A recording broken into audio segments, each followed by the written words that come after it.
अस्सलाम वालेकुम लिब्राज, मैं हारिस अज़मी प्रोफेशनल एस्ट्रोलॉजर आपकी खिदमत में हाजिर हूँ इस हफ्ते की एस्ट्रोलॉजिकल रिसर्चेस के साथ। मरकरी लिब्राज के लिए 7th एंगल पर गैर मामूली बेनिफिट्स क्रिएट करता है।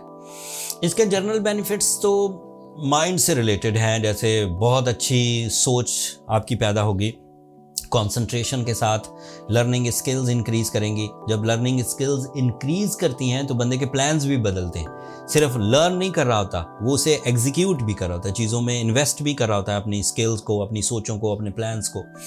एंड फिर प्रेजेंटेशंस बहुत अच्छी होती हैं, चाहे वर्बल प्रेजेंटेशंस हो लाइक कम्युनिकेशन स्किल्स, या फिर अदरवाइज जैसे उसकी अपनी ज़ाती अपीयरेंस बहुत पॉजिटिव होने लगती है, कॉन्फिडेंट, अट्रैक्टिव एंड दिलों को अपनी तरफ अट्रैक्ट करने वाली।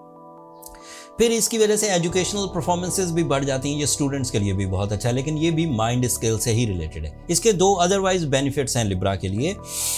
Mercury is responsible of your 9th angle, that is your spiritual side, that is your attachment with the seniors, that is your attachment with your missions, that is your attachment with the father and father level के जो लोग होते हैं, जैसे as में ज़्यादा बुजुर्ग type के, या फिर जिनसे आप रहनुमाई लेते हैं, जो इवन बॉसेस भी, वो भी इसी में आते हैं।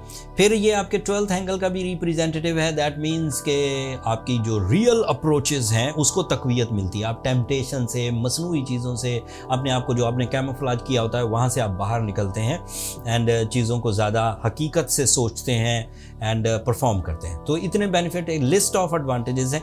ये मैंने वो एडवांटेजेस गिनवाए जो रोज़मर्रा की ज़िंदगी में इन माई कैरियर सामने आते हैं, बट थ्योरेटिकली बयान करता हूँ। जब आपका माइंड ही परफॉर्मिंग है, जब आपके आइडियाज़ जनरेट हो रहे हैं, जब आपकी कम्युनिकेशन अच्छी है, तो ये किसी एक फील्ड की मोहताज तो नहीं।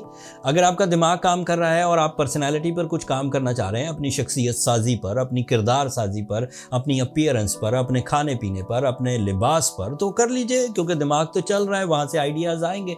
Even if you are involve in some financial issues, तो उसे रिकवर करने के आइडियाज़ आएंगे। आप अपनी जॉब बेहतर कर सकते हैं, आप अपने सोर्स ऑफ इनकम को मल्टी लेवल्स पर ले जा सकते हैं, आप अपनी सोर्स ऑफ इनकम को बिज़नेस की तरफ ले जा सकते हैं, मतलब जॉब से बिज़नेस या बिज़नेस से जॉब, या फिर दोनों इकट्ठे, या दोनों ज़्यादा कर सकते हैं, 2 या 3 ज़रिया माश इख्तियार कर सकते हैं। इसी तरह अगर माइंड काम कर रहा है तो आप अपनी फैमिली वेलफेयर के लिए प्लान्स कर सकते हैं। जो आपसे कम लकी लोग हैं या आपसे कम जीनियस लोग हैं, आप उनके लिए बेनिफिशरी हो सकते हैं। अपनी कंफर्ट ऑफ लाइफ के लिए काम कर सकते हैं, अपनी फिजिकल हेल्थ, अपने लाइफ स्टाइल को अपग्रेड कर सकते हैं, अपने लॉसेस को कवर कर सकते हैं, आप अपने बिलीव्स को पुख्तगी एंड रियलिस्टिक लेवल्स पर ले जा सकते हैं, आप टीम वर्क कर सकते हैं, आप पार्टनरशिप्स कर सकते हैं। मतलब कितने एडवांटेजेस हैं। ये सिर्फ माइंड से रिलेटेड एक चीज़ डेवलप होने का नाम है कि ज़िंदगी का हर ही असूल आपकी फेवर में होने लगता है।